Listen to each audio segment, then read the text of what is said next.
So we are in Genesis chapter 27. We've been working through Genesis still. And so last week in chapter 26, we had an encounter with Isaac and Abimelech, which seemed very similar to when Abraham had an encounter with Abimelech. So we discussed that this is not the same Abimelech. This is not the same king of a group of Philistines, but probably his successor a generation or two later. That was a title given to the king of Gerar. But a very similar encounter, and Isaac, like his father, went down and lied about his wife being what? Being his sister. And this wasn't true at all, right? There's a half-truth with Abraham, and here with Isaac, it's not true at all. And so we talked about that, and how even down there that he was blessed. Okay, that he went down there, and this is where God makes his promise and transfers that promise from Abraham to Isaac. Okay, it's directly with you. We see that at times that Isaac, like his father, had strong faith. Other times he didn't have great faith. But one of the main takeaways that we did that was when after this, when he's being blessed, he's sent out away from Abimelech because they're getting jealous, they're envying him, and he goes out with his herd and goes back to the wells of his father, and they had been buried, right? The men of Abimelech, the servants of Abimelech, had filled in the wells that Abraham had dug. So what did Isaac do? He dug them up again, and what did he do? Give them new names? No, he named them the same things. Okay, he honored his father. And so for us, it just shows the importance of honoring our fathers, and specifically with the church. When we are looking to rediscover truths that the church has lost or put aside, put on a shelf over the last century or two, that when we do rediscover these things that have been buried by the enemies of God, that it's good to name the same thing, not to be ashamed of our fathers that came before us and come up with different names for them, but name the doctrines what they were. And then he goes on, he digs some own wells of his own. So it's also good to keep finding living water, finding truth. Yes, redig the truth, find the truth, rediscover the truth of our forefathers, and name those same names. Call sin, sin. But also, as the needs of the day change, that we're going to have to address the different issues that arise in maybe different ways that our fathers didn't have to worry about them. So today, in chapter 27, we're going to be talking about the blessing of Isaac, blessing Jacob. He's supposed to bless Esau. If you remember 2 chapters ago, in chapter 25 is where we had the birthright for being the firstborn, that Esau sold it for a bowl of soup. He did not honor the blessings that came with being the firstborn. And so he valued it as a meal, and he sold it to Jacob. So now Jacob rightfully has, he has this birthright, fair and square, that his older brother Esau gave him. So the blessings of being the firstborn should go to who? They should go to Jacob. He has the birthright. He bought them fair and square. Esau sold them fair and square, right? No takey-backies, right? And so who should get the blessing of the firstborn from the father? Jacob should now at this point. And is that what Jacob was wanting to do? That's not what is that what Isaac's wanting to do? No, Isaac's not wanting to do that. He still wants to bless his firstborn. So that's where we are as we get into chapter 27. Chapter 27, verse 1. Now, it came to pass when Isaac was old and his eyes were so dim that he could not see, that he called Esau, his older son, and said to him, "My son." And he answered him, "Here I am." Then he said, "Behold, now I am old. I do not know the day of my death. Now therefore, please take your weapons, your quiver, and your bow, and go out to the field and hunt game for me. and make me savory food, such as I love, and bring it to me, that I may eat, that my soul may bless you before I die. So we do see some commendable things here from Isaac, sorry. Isaac knows that he's getting old. He can't see anymore. He's blind. And he wants to get his house set in order because he does not know the day that he will die. And that's what Scripture teaches us, right? We're not guaranteed tomorrow, right? So don't put off something tomorrow that we should be able to get done today, okay? That applies to all of us. We don't know what's going to happen tomorrow. So if there's something that we need to do today, let's do it today. From simple things like chores, like I got yard work. I could do it today or I could do it tomorrow. Well, let's do it tomorrow. And then it turns out it rains tomorrow, which is an issue that we've had here recently. Okay, so just common wisdom, let's not put off today to tomorrow what we can do today.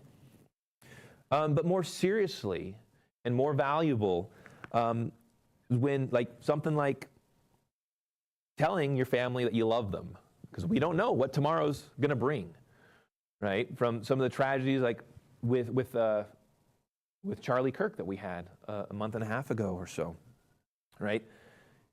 Everybody would have wanted to tell him that they loved him one more time because we didn't know that was when he was going to be dead, okay?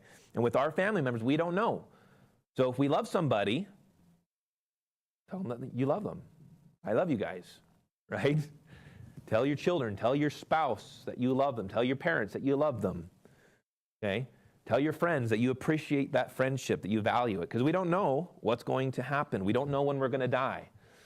And then as we do age, we don't know when we're going to die, but we know that every day, every breath, we're getting closer to that. And so Isaac, as he is in old age and he's approaching his death, he's like, I don't know when it's going to happen. I want to make sure my house is set in order before I die. And so this is just wisdom, making sure that our house is in order, that our final will and testament is set up so that as difficult as it's going to be when you pass, it's not even more difficult with arguments over who gets what in the family estate. And so that is something commendable about Isaac, is that he is wanting to get his house set in order. He wants to pass on the blessing. Now the issue is he's giving it to his older son. Okay? And so even without looking at who the birthright was sold to, you guys remember back at the birth of Jacob and Esau and Jacob, when their mother, Rebekah, was pregnant and she had a difficult pregnancy, she asked the Lord, what is going well? If all is well, why am I like this? In chapter 25, and the Lord said to her, 2 nations are in your womb. 2 peoples shall be separated from your body. 1 people shall be stronger than the other, and the older shall serve the younger. So who is supposed to have the prominent blessings? The older or the younger? It says the older shall serve the younger. Okay? So even in the prophecy given by God to Rebekah, Isaac should have known which one was going to serve the other one, that the older would serve the younger. Okay, that was God telling him. And then with the selling of the birthright, that was more confirmation. The foolishness of Esau to sell his birthright. Okay, so now God is saying that the older is going to serve the younger, and then Esau got rid of his birthright. Okay, the blessing, the primary blessing is going to come from his father, and the primary inheritance. Okay. That's what was involved with the birthright, with being the firstborn. He gave up his privilege as being the firstborn for a bowl of soup to his son, to his brother Jacob. And even with those 2 things, Isaac is still intent on blessing his older son Esau. And so he wants the last meal. If you don't remember, the previous verse says, verse 34, in chapter 26, when Esau was 40 years old, He took his wives, Judith the daughter of Beeri the Hittite, and Basemeth the daughter of Elon the Hittite. And they were a grief of mind to Isaac and Rebekah. So, he had already taken on wives, foreign wives, Canaanite wives, that were not what the children of Abraham were supposed to do. And these wives were a grief to his mother and father, to Isaac and Rebekah. Even so, Isaac still wanted to bless Esau. Okay, he wasn't doing anything that God had commanded for his people to do. But Isaac was blinded by his love for Esau and still wanted to give him the spiritual blessing that was supposed to go to someone who seeked after God. He didn't have to hate his son, but he should have known and understood what was going on. And okay, because of your behavior, you're disqualified from the blessings of firstborn. I know you sold it for one thing, but even if you hadn't sold it, you are not acting how someone that is being led by God should act.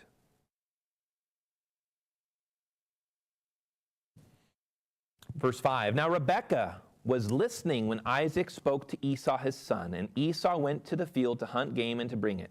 So Rebekah spoke to Jacob her son, saying, indeed, I heard your father speak to Esau your brother, saying, bring me game and make savory food for me, that I may eat it and bless you in the presence of the Lord before my death.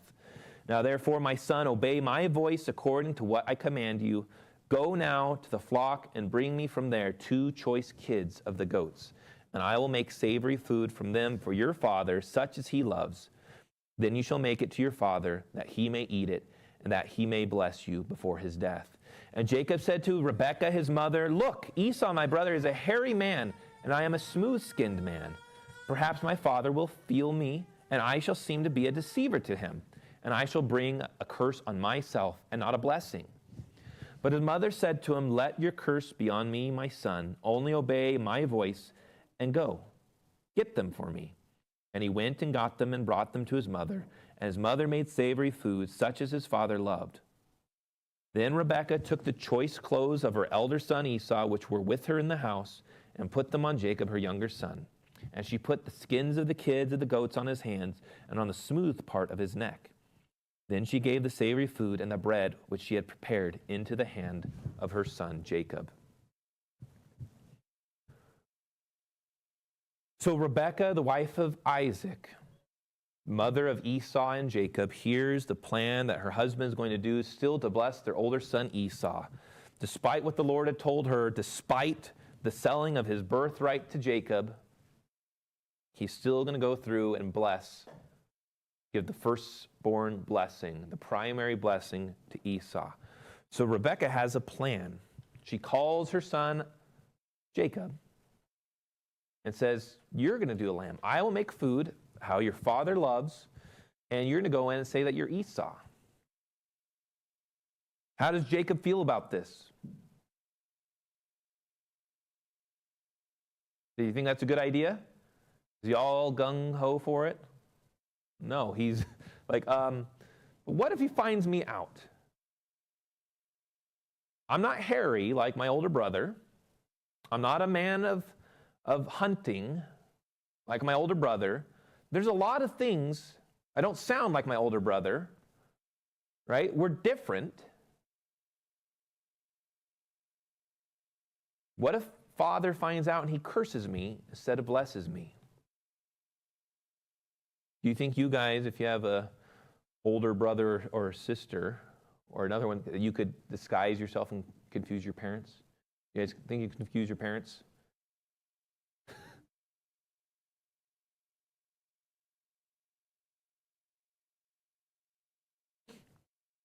Okay, Jacob didn't think that he would be able to.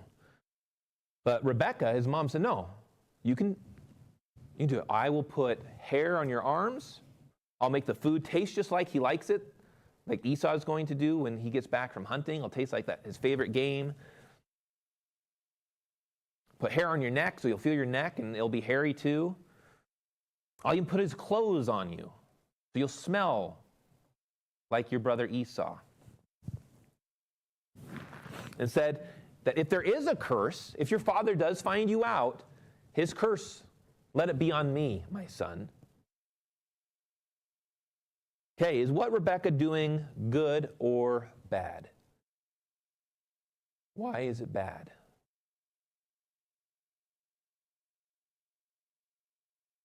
Is it bad because she wants Jacob to get the blessing?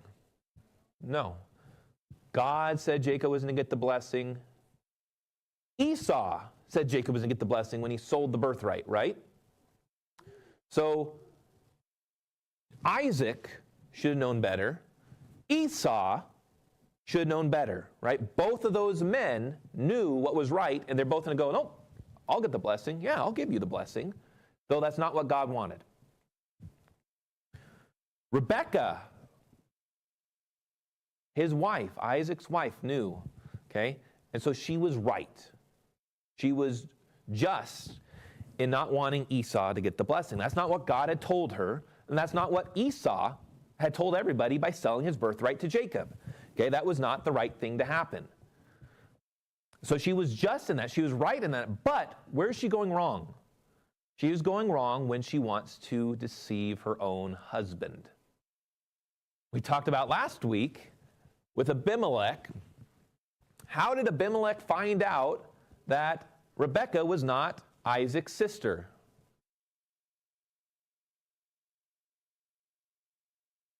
Do you remember? He looked through a window or looked through and saw them, and they were laughing. They're enjoying each other. They're treating each other like husband and wife. Okay? So there was this love there. There was this affection between man and wife, but at this point she doesn't feel, it's for whatever reason, she doesn't go to her husband Isaac and say, Isaac, my dear, my love, my sweetie, what are you doing? You know that God promised me that the older would serve the younger. Why are you not going to give the prominent blessing to Jacob instead of Esau?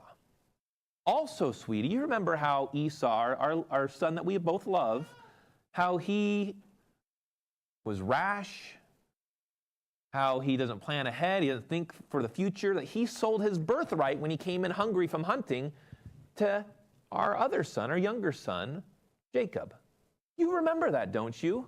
He was mad about that, but he did that. So why, my love, my dear, my sweetie, why are you still going to bless our older son?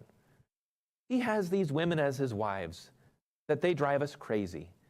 He is not a man after God's own heart. He is not honoring his parents. He has forfeited this blessing. Why would you not bless our son Jacob? That's what she should have done. Okay? But she didn't. She decided to deceive him and use her own son and have her own son lie. Okay? So the desire for Jacob to receive the blessing instead of Esau was good, as what God willed. But how she goes about it is not the right way. Verse 18, so he went to his father and said, my father. And he said, here I am. Who are you, my son? So maybe his ears were failing. He's getting hard of hearing in his old age. And Jacob said to his father, I am Esau, the firstborn. Is that true? No, he is lying here. And I have done just as you told me. Is that true? No, a second lie. Please arise, sit, and eat of my game, that your soul may bless me. But Isaac said to his son, how is it that you have found it so quickly, my son? Man, you were so fast hunting. You went out in the field, you shot something, you came back, cleaned it, prepared it, cooked it. You're all cleaned up, took a bath. How did you do that so quickly?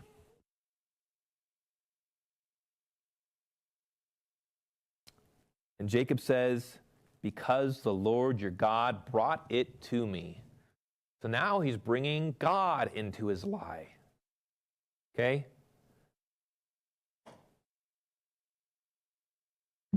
Isaac said to Jacob, please come near that I may feel you, my son, whether you are really my son Esau or not. So Jacob went near to Isaac his father, and he felt him and said, the voice is Jacob's voice, but the hands are the hands of Esau. Okay, in his old age, he still recognized the different voices between his two sons. But he felt the hands, and the hand was hairy like Esau. That does not make sense. Verse 23, and he did not recognize him because his hands were hairy like his brother Esau's hands. So he blessed him. Then he said, are you really my son, Esau? And he said, I am. Again, another lie, another chance to fess up. And he keeps doubling down on his lies.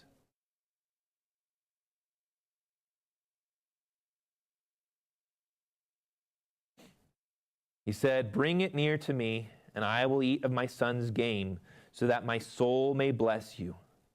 So he brought it near to him, and he ate, and he brought him wine, and he drank. And then his father Isaac said to him, come near now, and kiss me, my son. And he came near and kissed him, and he smelled the smell of his clothing, and blessed him, and said, surely the smell of my son is like the smell of a field, which the Lord has blessed. Therefore may God give you of the dew of heaven, of the fatness of the earth, and plenty of grain and wine. Let peoples serve you, and nations bow down to you. Be master over your brethren, and let your mother's sons bow down to you. Cursed be everyone who curses you, and blessed be those who bless you.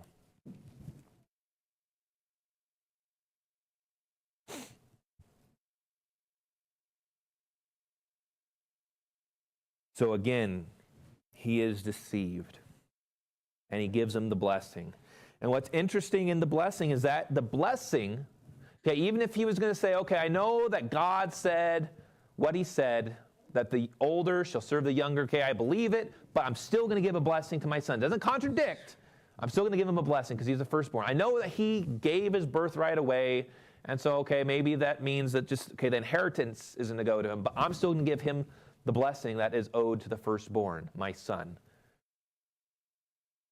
But in this, he doesn't just give a good blessing. He specifically says, let people serve you and nations bow down to you. Be master over your brethren, and let your mother's sons bow down to you. Okay, that is in direct contradiction to what God had said. Okay? So who is in the right here? Who is honoring God with their actions? Is Isaac? No. He is doing the opposite of what God has promised. He's trying to go against God. Is Jacob honoring God? No, he's lying and bringing God into his lies. Okay, two wrongs here don't make a right. Verse 30, now it happened. So now it happened, as soon as Isaac had finished blessing Jacob, and Jacob had scarcely gone out from the presence of Isaac his father, that Esau his brother came in from his hunting. He also had made savory food and brought it to his father, and said to his father, let my father arise and eat of his son's game, that your soul may bless him. And his father Isaac said to him, who are you? So he said, I am your son, your firstborn, Esau. Then Isaac trembled exceedingly and said, who? Does he not know who Esau is? Okay, why is he trembling? Because of his old age? Why is he trembling exceedingly? Because he knows that he was disobeying God, but that he has been deceived. He thought he blessed Esau already. Now you realize, I blessed the wrong guy, but I blessed the guy that God wanted me to.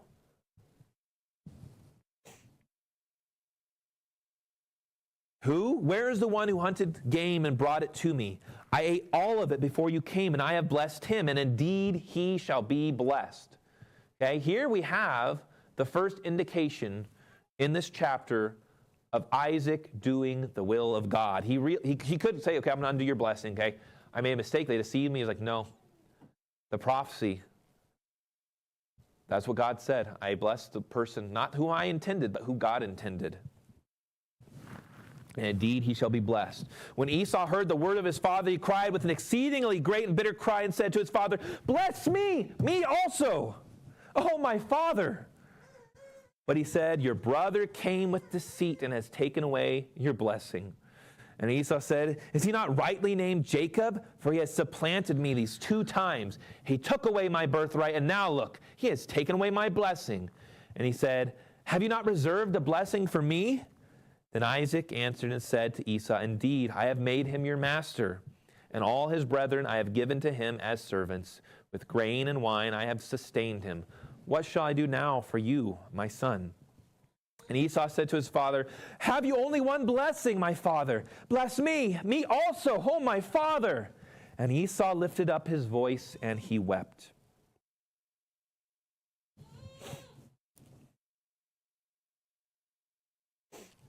So we see the heartbreak of Esau. Okay, but was that blessing rightfully his? In one way, but he'd given it, right? It was supposed to be his, but he had sold it. He wanted to have that blessing.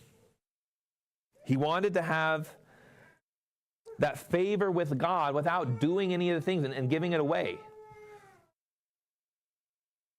He wasn't faithful. He married multiple wives from pagan people.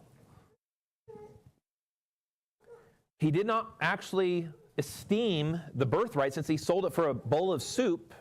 Surely there was other food in the tents of his father he could have gotten, but no, he wanted the soup and he wanted it now. He didn't want to wait. He didn't want to put in the work.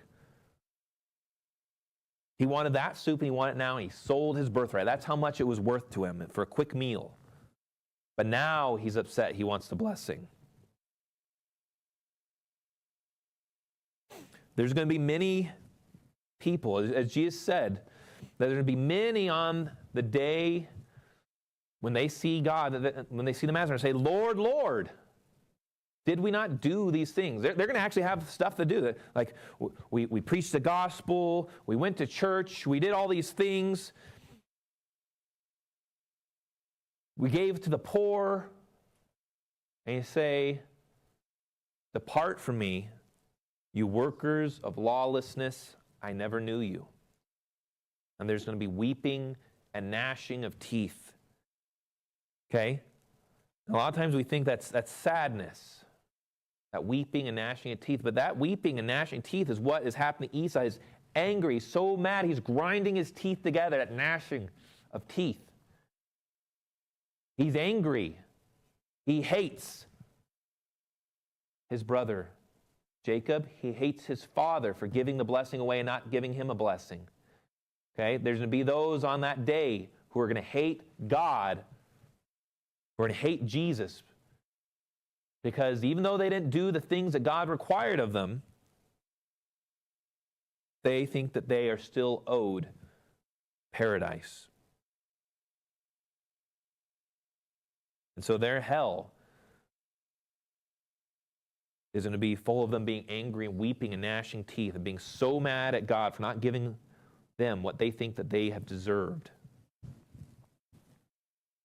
So Esau is a tale of warning for those of us that are here, that we're still alive. We still have that chance to not be like Esau, not sell the birthright of salvation. We have that gift. Okay, it's the analogy breaks down, but it is a free gift that's been given to us.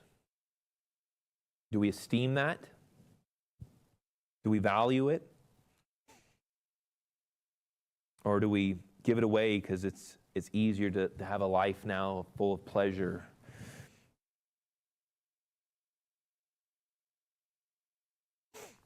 And Esau said to his father, "Have you only one blessing, my father? Please, me also, oh my father." And Esau lifted up his voice and wept. Verse 39. Then Isaac, his father, answered and said to him, "Behold, your dwelling shall be of the fatness of the earth and of the dew of heaven from above. By your sword you shall live, and you shall serve your brother. And it shall come to pass, when you become restless, that you shall break his yoke from your neck."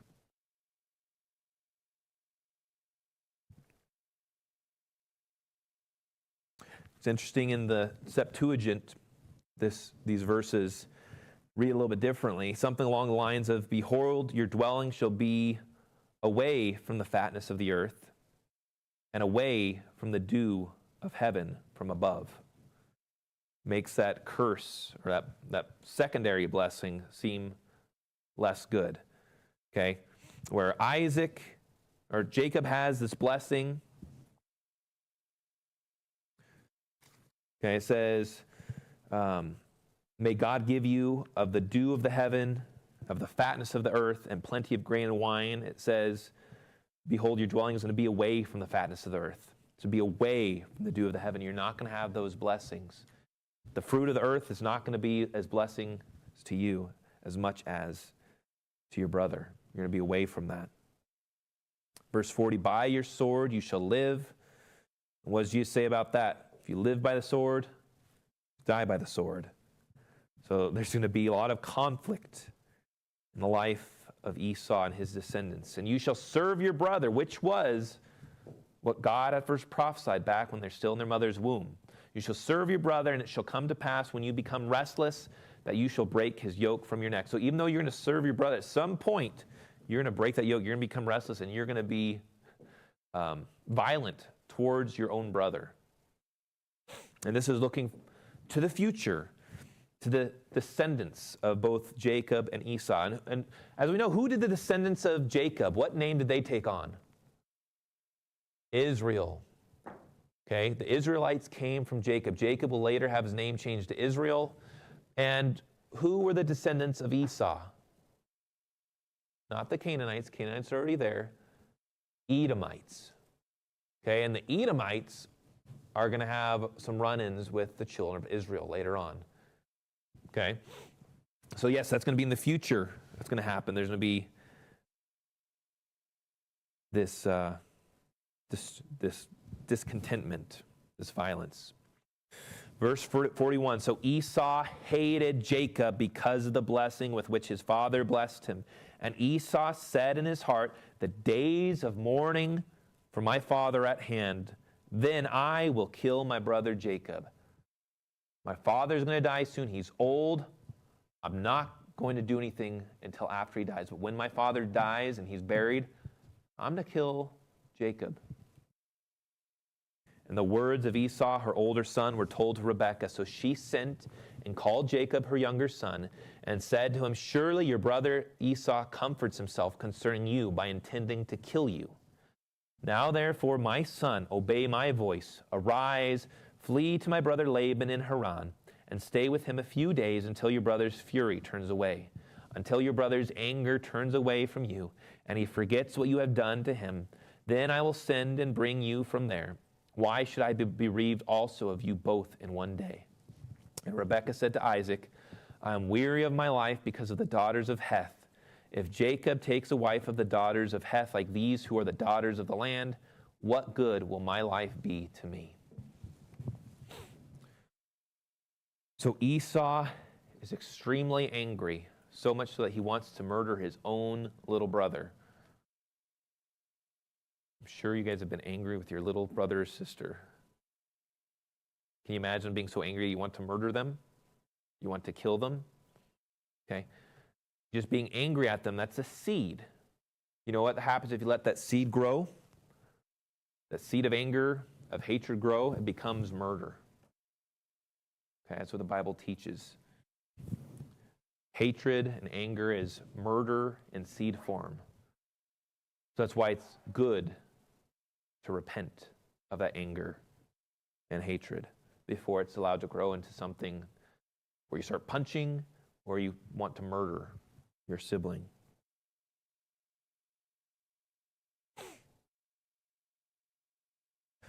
So Rebekah hears this. She warns her son and says, you need to go away. You need to go back to my family. Okay, go back to Haran. Go back and find a wife there. Spend some days. Let your brother calm down, and then you can come back.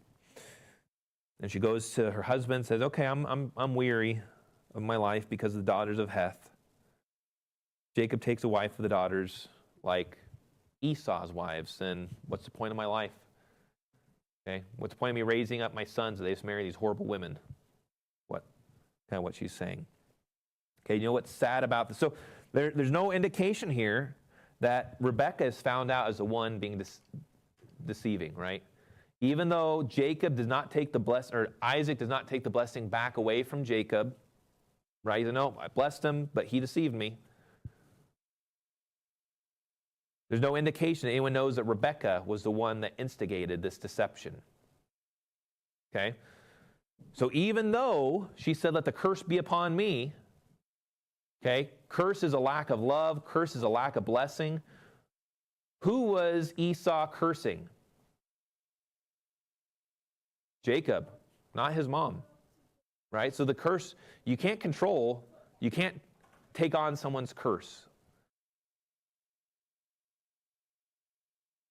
Unless what? You know who can take on your curse?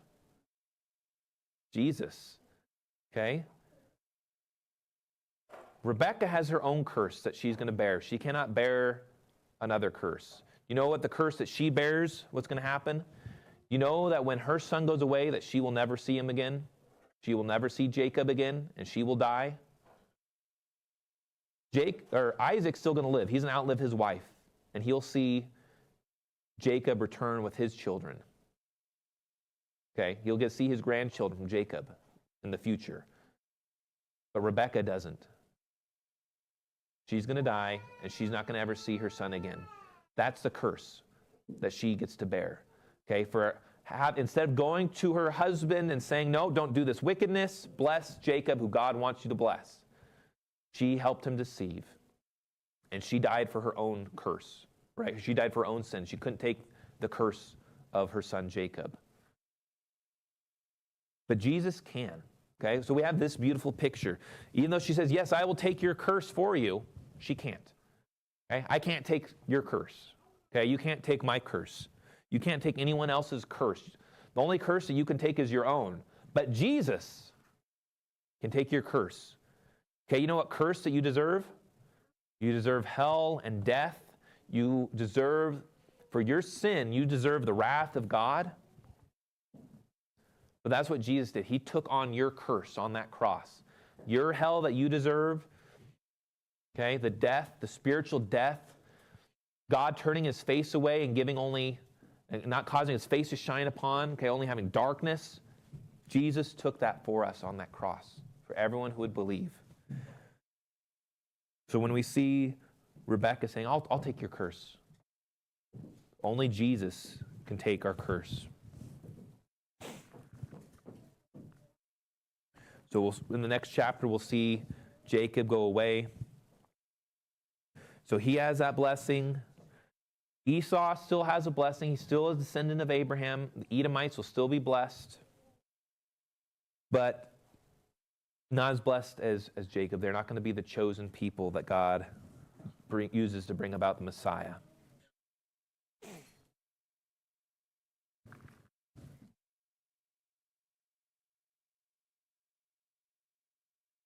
So for us, just because something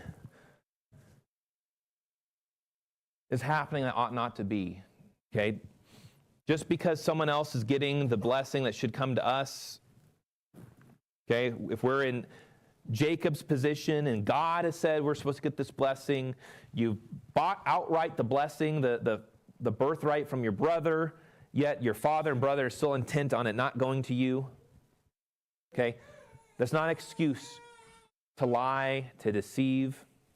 Okay? There is such thing as righteous deception in Scripture. Okay? We can think of the Hebrew midwives, right? When they were supposed to drown all the baby boys and they let them live instead, right? When Moses is going to be born. And they said, well, they're just too quick. The Israelite women, the Hebrew women, they're just too quick. They give birth before we get there. And that was a lie. But they're commended for that. Okay? When someone's trying to cause harm to you,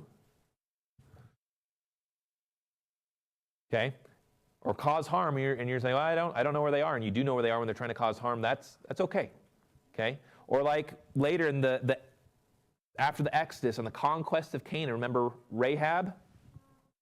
And she hid the spies, okay? She lied, but she is blessed. That is a good thing. She's in the hall of faith for hiding those spies, okay, because they are seeking to kill them. Was anybody seeking to kill Jacob at this point? No, not before the blessing, right? Not when he went to steal the blessing. Okay, so that was not a righteous deception. Okay, he should not have done that. God would have given him the blessing whether Isaac did or not. Okay, maybe Isaac would have undone it and then blessed because he realized that he was against God. We don't know what would happen. Okay, we're given this moral failure here as an example for us. What God wants to happen will happen.